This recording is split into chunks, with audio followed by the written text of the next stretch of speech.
जय Hind everyone and welcome to UPSC फेलिया। इस वीडियो में हम पूरा का पूरा वेस्ट एशिया कवर करेंगे, चाहे वो प्लेसेस इन न्यूज़ हो, सारी रिफाइनरीज हो और उसकी ज्योग्राफी हो। ठीक है, तो चलो बिना टाइम वेस्ट किए हम लोग फटाफट से इसको शुरू करते हैं। अब ध्यान से देखना, इसमें मैंने जितनी भी टॉपिक्स हो सकते हैं क्वेश्चन बनने वाले, वो सबको एकदम एक एक पॉइंट्स में डिवाइड कर दिया है। ठीक है, तो जिसको अगर वेस्ट एशिया के बारे में कुछ भी नहीं पता है और अभी तक कवर नहीं किया है, तो इसको देखो, लगभग क्वेश्चन तुम्हारे यहाँ से बन जाएंगे। ठीक है, अब देखो, सबसे पहले तो समझ लो कि की रीजन मतलब कौन कौन से रीजन्स हैं जो कि न्यूज़ में थे। तो एक Gaza strip, West Bank, Israel, Lebanon, Syria, Jordan, Iraq, Iran, Saudi and Yemen. ये सारे रीजन्स हैं, ये दिमाग में रखना है। इस टाइप के कन्फ्लिक्ट थे। इजराइल पैलेस्टीन के बीच में जो कन्फ्लिक्ट चल रहा है उसके कारण गाजा और वेस्ट बैंक यहाँ पे टेंशन चल रही है। जो तुम्हारा इजराइल और लेबनान के बीच में चल रहा है उसमें एक इंपॉर्टेंट लाइन आती है जिसका नाम है ब्लू लाइन। ठीक है, ये इंपॉर्टेंट है, आगे चल के मैं एक्सप्लेन करूंगी किसके बीच में है। ये थी, साथ ही साथ हिजबुल्ला। हिजबुल्ला कहाँ ऑपरेट करता है पता होना चाहिए कि ये लेबनान में ऑपरेट करता है। सीरिया में क्या हो रहा है, यहाँ पे सिविल वॉर था और फॉरेन इंटरवेंशन के कारण ये न्यूज़ में था। यमन क्राइसिस में हूतीज़ हैं, हूतीज़ ने बल्कि रेड सी में जो पायरेसी वगैरह करते हैं, इस कारण से ये न्यूज़ में था। साथ ही साथ यहाँ पे इंडिया ने इसीलिए ऑपरेशन संकल्प चलाया था। ठीक, तो ये कुछ कन्फ्लिक्ट्स हैं। अभी वाला जो ईरान और यूएसए का भी चल रहा है, जो न्यूक्लियर इनरिचमेंट से रिलेटेड है, कि ईरान जो है न्यूक्लियर इनरिचमेंट कर रहा है, इस कारण से यूएसए उसको मतलब उस पर सैंक्शंस वगैरह लगा रहा है या बम्बार्डमेंट करना स्टार्ट कर दिया। ये सारी चीज़ें हैं। तो अपने लिए क्या इंपॉर्टेंट है, जो भी प्लेसेस न्यूज़ में थे, जो रिफाइनरीज वगैरह न्यूज़ में है, वो सब इंपॉर्टेंट है, बाकी सब मेंस के लिए। ठीक, तो अभी ध्यान से देखो, ऑयल फील्ड और एनर्जी से जो भी चीज़ें रिलेटेड है, बेसिकली ऑयल वाली फील्ड से, ऑयल फील्ड जहाँ पे वो देखेंगे रिफाइनरीज वगैरह, और जो गैस फील्ड है वो सारी देखेंगे। तो सबसे पहले ईरान में देखो, ईरान में है एक खर्ग आइलैंड।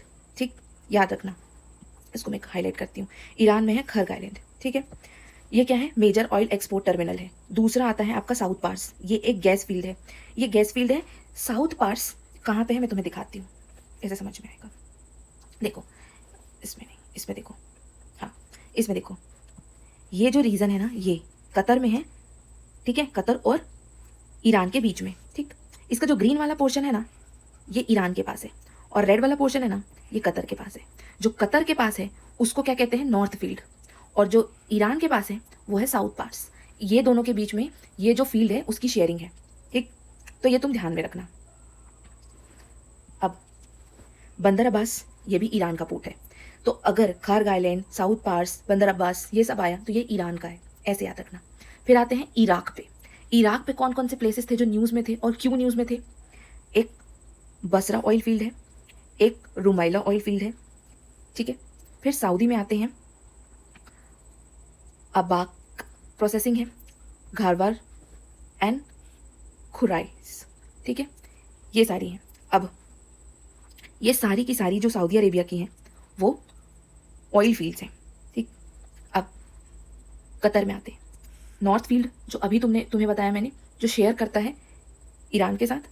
फिर रास लफान, ये बहुत ज़्यादा इंपॉर्टेंट है रास लफान। क्यों, क्योंकि यहाँ से ना एलएनजी का एक्सपोर्ट होता है, और हमारे यहाँ पे बेसिकली हमारे इंडिया में बहुत सी जो इंडस्ट्रीज़ हैं, जैसे कि तुम ले लो सिरेमिक इंडस्ट्री, मार्बल इंडस्ट्री और फर्टिलाइजर इंडस्ट्री, ये एलएनजी गैसेस पे बहुत ज़्यादा डिपेंड करती हैं। ये पॉइंट को याद रखना। ठीक है, क्योंकि अब एलएनजी पे क्वेश्चन बनना मतलब बहुत ही कॉमन है कि अगर एलएनजी पे या एलपीजी पे क्वेश्चन आ जाए तो बहुत मतलब सब कुछ नया चीज़ नहीं होगा। अब पहली चीज़ इसमें क्या याद रखना है, देखो, जो प्रोपेन होता है ना, जो प्रोपेन होगा ये ना सिरेमिक इंडस्ट्री में यूज़ होता है। ठीक, मार्बल इंडस्ट्री में यूज़ होता है, इसीलिए ये इंपॉर्टेंट है। दूसरा, इससे ना हैबर, देखो, इससे फर्टिलाइजर बनाया जाता है। अब फर्टिलाइजर में क्या हो जाता है, फर्टिलाइजर जब बनाते हैं तो जो अमोनिया बनता है ना, इसमें ना एक प्रोसेस यूज़ होता है, हैबर प्रोसेस। ये प्रोसेस को भी याद रखना, क्योंकि ये भी बहुत ज़्यादा न्यूज़ में था। ये दोनों इंडस्ट्री और ये फर्टिलाइजर मेकिंग का प्रोसेस जो था, इसमें एक हैबर प्रोसेस था जो एक बार पीवाईक्यू में भी आया हुआ है, तो मैंने तुम्हें ये बता दिया। ठीक है, ये चीज़ याद रखना।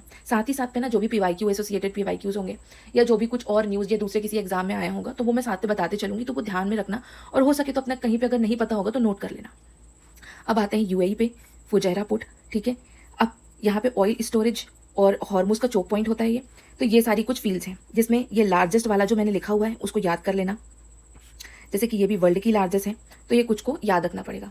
ठीक, अब यहाँ पे आते हैं। अब देखो, स्ट्रेटेजिक चोक पॉइंट्स जो हैं कौन कौन से हैं। एक है स्टेट ऑफ हॉर्मुज, जहाँ से 20% जो ऑयल का ट्रेड होता है। फिर एक है बाब मंडल, जो यूरोप एशिया का ट्रेड रूट है। ठीक, अब आते हैं यूएस मिलिट्री बेसिस पे। ये बेसिकली सारी मैं तुम्हें लोकेशन बताते जा रही हूँ कि कौन कौन सी चीज़ें कौन कौन सी लोकेशंस पे हैं। तो ये दिमाग में रखना है तुम्हें, कहीं अचानक से ऐसे क्वेश्चन बन जाए कि ये बताओ अल दफरा एयरबेस कहाँ पे है, तो तुम्हें पता होना चाहिए कि ये यूएई में है और ये यूएसए का बेस है। तो बेसिकली इस बार जो है वो ईरान ने बहुत सारे यूएसए बेस पे स्ट्राइक की है, ठीक है, क्योंकि यूएसए को तो वो पा नहीं सकता क्योंकि नॉर्थ अमेरिका तक कहाँ वो करेगा, तो वो यहाँ पर उसके बेस पे स्ट्राइक करता है। तो कहाँ कहाँ पे है इसके बेसिस इंपॉर्टेंट है, ये याद रखना है। अच्छा, यूएई में कौन सा है, अल दफरा एयरबेस। फिर अल उदैद एयरबेस कहाँ पे है, कतर में। फिर यूएस नेवी 5 फ्लीट हेडक्वार्टर कहाँ पे है, बहराइन में। फिर आता है एक कैम्प ब्यूरिंग करके, देखो प्रोनाउंसिएशन तुम देख लेना, मुझे ये वाली भाषा नहीं आती है, ठीक है, तो बस अपन पढ़ते चलते हैं ताकि अपने क्वेश्चंस बन जाएं बस। फिर आते हैं अली अल सलेम एयरबेस पे, जो वो भी कुवैत पे है, और एक कैंप है जिसका नाम है आरिफ जान, तो ये भी कुवैत में है। फिर इराक की बात करें तो इराक में आइन अल असद एयरबेस है और एक इरबिल। अभी थोड़ा सा रुक जाओ, मैं सबकी लोकेशन दिखा दूंगी, आराम से दिमाग में सेट हो जाएगा, बस अभी सुन लो। फिर जॉर्डन में क्या है, एक ये सलाती करके याद रख लो इसको, अल सलाती करके ये है। अब ईरान में कौन कौन सी चीज़ें, प्लेसेस तो तुम्हें थोड़े बताया, गैस फील्ड्स ऑयल फील्ड्स बताई। अब बेसिकली जो कन्फ्लिक्ट हुआ था न्यूक्लियर के कारण, तो कौन कौन सी न्यूक्लियर की साइट जो थी ईरान में वो न्यूज़ में थी, तो याद रखो नतान्स, फोर्दो, बुशहेर एंड पराचीन। नतान्स क्या है, यूरेनियम इनरिचमेंट के लिए फेमस थी। फोर्दो क्या है, अंडरग्राउंड वाटर फैसिलिटीज़ थी यहाँ पे, यहीं पे B2 बॉम्बर मारा गया था। तो B2 बॉम्बर अच्छे से पढ़ लेना, नहीं पढ़ा है तो, और नहीं तो इसी चैनल में पूरे जो वेपन्स हैं इंडियन नेवी आर्मी एयरफोर्स के, उसमें जाके देखना, मैंने पढ़ाया है। बुशहेर न्यूक्लियर प्लांट है, और पराचीन मिलिट्री टेस्टिंग साइट है। फिर ऐसी साइट जिस पे ईरान ने अटैक किया है और वो इजराइल की है, ठीक, मतलब ये साइट है कहाँ, इजराइल में है और ईरान ने इस पे अटैक किया है, ठीक। और ये कौन सी साइट थी, ये साइट जो थी ये ईरान की साइट थी जिस पे अटैक हुआ है, ठीक है। अब ये इजराइल की साइट्स देखो, एक है डायमोन, अरद, हाइफा, तेल अवीव एंड जेरूसलेम, ठीक। अब कुर्दिस्तान रीजन में कौन कौन सी कंट्री है, तो ये ध्यान में रख लेना। मेन कन्फ्लिक्ट इस वेस्ट एशिया में कौन कौन सा चलता है, सिया सुन्नी डिवाइड चलता है, और मेडिटेरेनियन कोस्ट में ये छोड़ो। फिर ये तो ऐसा मैंने लिख दिया है ताकि कभी कन्फ्यूजन हो, ठीक है, जैसे कि गोलन हाइट्स है ना, तो ये किसके किसके बीच में, क्या किसके बीच में कन्फ्लिक्ट है, तो इजराइल और सीरिया के बीच में है। लेबनान और ये ब्लू लाइन किसके बीच में है, तो ये मैंने थोड़ा सा ऐसा लिख दिया क्योंकि बार बार कन्फ्यूजन हो रहा था, तो मैंने इसे लिख ही दिया अलग से कि यार ऐसा कन्फ्यूज करने वाला क्वेश्चन बन सकता है। अब आते हैं हम लोग ये वाले इसमें, अब फटाफट से देखो कि कहाँ कहाँ पे जो भी बेसिस मैंने तुम्हें दिखाया है। अब देखो सबसे पहले सबसे इंपॉर्टेंट चीज़ जो मैंने तुम्हें पढ़ाई है, ब्लू लाइन। ब्लू लाइन जो है वो इजराइल और लेबनान के बीच में है, ये है ब्लू लाइन, यहाँ पे है लेबनान और यहाँ पे इजराइल, ऐसे इसके बीच में है ब्लू लाइन। ग्रीन लाइन कहाँ पे है, वेस्ट बैंक और इजराइल के बीच में है ग्रीन लाइन। येलो लाइन कहाँ पे है, ये है तुम्हारी येलो लाइन जो कि गाजा और इजराइल के बीच में है, ठीक। दूसरा यहाँ पे तुम्हें दिखेगा एक फिलाडेल्फी कॉरिडोर, ये याद रखना कि ये कहाँ पे है, ठीक है। तो ये जो पॉइंट है यहाँ पे है फिलाडेल्फी कॉरिडोर, फिर यहाँ पे है कैरम शोलम और यहाँ पे है रफा क्रॉसिंग, ठीक। एक ये क्या लिखा हुआ है, नेतजारिम करके कॉरिडोर है, ठीक है। अब प्रोनाउंसिएशन तुम देख लेना यार, नेतांजरिम करके कॉरिडोर है, ये यहाँ पे है, ठीक। अब बेसिस पे आ जाते हैं फटाफट से। देखो साइप्रस है, साइप्रस में एक यूके का एयरबेस था जो कि न्यूज़ में था जिसका नाम था अरोतिरी। फिर यहाँ पे तुम्हें देखो, यहाँ लेबनान दिखा, यहाँ इजराइल दिखा, ये तुम्हारी ब्लू लाइन है। इजराइल में ही है तेल अवीव, ये नाम याद रखना। यहाँ पे है गाजा स्ट्रिप और ये है तुम्हारा सिनाई पेनिनसुला, यही है इजिप्ट, ये ध्यान में रखना है। जॉर्डन में तुम्हें मैंने क्या पढ़ाया था, कौन सा एयरबेस पढ़ाया था, यूएसए का, जितने स्टार हैं, ठीक है, ये एयरबेस है, ठीक है। तो क्या पढ़ाया था, अल सईद, ये पढ़ाया था। इराक में देखो अल सईद पढ़ा दिया, एरबिल पढ़ा दिया। फिर मैंने ऑयल फील्ड जो यहाँ पे पढ़ाई थी, ये एक बशरा एंड रुमेला पढ़ाया था। फिर खुराइस, गवर एंड अबाकी, फिर ये सारे एयरबेस मैंने तुम्हें पढ़ाए हैं, ठीक। ये कतर कुवैत में है कुछ एयरबेस, फिर यूएई में है अल दफरा, और ये फुजैरा, ये भी यूएई में है, ठीक। फिर यहाँ पे है देखो, इस यहाँ पे कतर है और कतर के पास है यहाँ पे नॉर्थ फील्ड, और ये अल उदैद एयरबेस कतर, ये है साउथ पार्स। अब इन लोग ये शेयर करते हैं। ये जितनी भी तुम्हें न्यूक्लियर साइट बताई है मैंने, ये है न्यूक्लियर साइट, कराची, नतान्स और ये फोर्दो, ये सारी हैं। खर्ग आइलैंड ये है। तो इससे तुम्हें पूरा क्लियर हो गया होगा। इसकी बॉर्डरिंग कंट्रीज़ वगैरह ठीक है, वो ये सारी चीज़ें मेंशन है, मैं एक फ़ोटो ना शेयर कर दूँगी टेलीग्राम पे, तो तुम्हारे लिए वो ईज़ी हो जाएगा, तुम उसे फटाफट से रिवाइज़ कर पाओगे। इसमें क्या चीज़ है तुम्हें बताने लायक? नहीं, सब कुछ बता दिया है मैंने, ठीक। ये मैंने फिर भी मतलब थोड़ा अच्छे से मेंशन करने के लिए ये मैंने अलग से बनाया हुआ था, तो ये पहले की चीज़ है।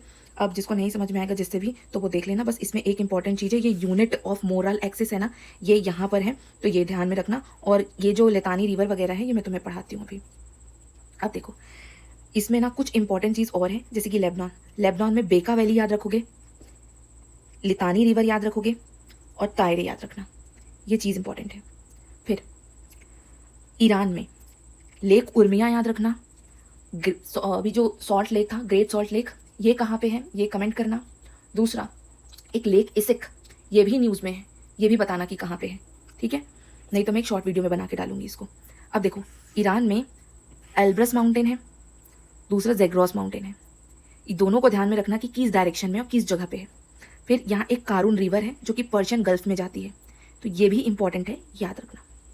अब हॉर्मुज जो है, ये पर्शियन गल्फ और पर्शियन गल्फ और गल्फ ऑफ ओमान, इन दोनों को हॉर्मुज जो है जोड़ती है। आसपास में कौन कौन से देश हैं? ये पूरे तानने वाले देश, मतलब पाकिस्तान, अफगानिस्तान, तुर्कमेनिस्तान। तो तुम उसका ईरान का ईस्टर्न साइड को तो तान ही दो, पाकिस्तान, अफगानिस्तान और तुर्कमेनिस्तान। फिर अजरबैजान और टर्की। फिर आ गया Iraq, Kuwait, Saudi, Bahrain, Qatar, UAE and Oman. इसको तुम्हें याद रखना है, कोई और सोल्यूशन नहीं है, याद कर लो कैसे भी, ठीक। अब तुम्हें एक चीज़ बताती हूँ, ये यहाँ पर तुम्हें ये याद रखना पड़ेगा कि जॉर्डन और इजराइल के बीच में है डेड सी, ठीक है। फिर सीरिया और इजराइल के बीच में पड़ता है सी ऑफ गैलिली। तो ये दो चीज़ इसमें इंपॉर्टेंट है, ये चीज़ याद रखना। अब चलते हैं आगे। अब बंदर अब्बास पोर्ट दिखा दिया, ये इंपॉर्टेंट है, ईरान में है। ख्वाशमा आइलैंड ईरान का है। लरक आइलैंड ईरान का है, याद रखना। मुसंदम पोर्ट कहाँ पर है? एकदम ओमान दिख रहा है तुम्हें, ओमान के जस्ट आगे साइड में है, ठीक। अब ये अबू मूसा एक आइलैंड है, ये कहाँ पे? ये डिस्प्यूटेड है यूएई और ईरान के बीच में। अबू मूसा आइलैंड को देखना लोकेशन। और ये है ट्यूनिप, और ये दोनों ट्यूनिप करके जो भी आइलैंड बोलेगा तो याद रखना ये हॉर्मुज में है। ये जो डायग्राम है तुम्हारा, ये हॉर्मुज का है पूरा, ठीक है। और ये अल फुजैरा तुम्हें मैंने बता दिया है। अब ये था तुम्हारा जितना भी प्लेसेस इन न्यूज़ था, ठीक है। साथ ही साथ जितनी भी साइड्स, गैस फील्ड और चोक पॉइंट्स वगैरह जो भी था न्यूज़ में था, जो जो पेपर में बनने की संभावना है, वो सब मैंने तुम्हें यहाँ पे कवर कर दिया है, ठीक। अच्छा, अगर हाँ, ये इक्वेटर देखो, बेसिकली क्या होता है ना, ऐसे क्वेश्चन बहुत आते हैं जैसे कि ये, कि इक्वेटर से कौन कौन सी जो पास हो रही है ना, कंट्री से पास हो रही है, कैप्रिकॉन से कौन कौन सा पास हो रहा है, तो ये भी बहुत इंपॉर्टेंट है। इससे क्वेश्चन हर साल एक ना एक क्वेश्चन बनता है। अभी तक नहीं पढ़ा है, पढ़ना है तो मुझे कमेंट कर देना, मैं वीडियो बना दूंगी। कमेंट करोगे तो बनाऊंगी, बिकॉज टाइम अभी बहुत कम है, ठीक है। और ये है बहुत इंपॉर्टेंट, क्योंकि मैं वीडियो बना दूंगी, फिर से वही 200-300 लोग ही देखेंगे, तो फिर वो थोड़ा सा वो रहता है ना कि क्या ही है। बट ठीक है, छोड़ो इसको। अगर तुमने नहीं किया होगा और तुम्हें लगता है कि हाँ करना है, तो मुझे बोलना, मैं वीडियो बना दूंगी, ठीक है। अब कवर कर लेना इसको, लेकिन ठीक है, बस ये हो गया, ठीक है। फिर मिलते हैं, जय हिंद।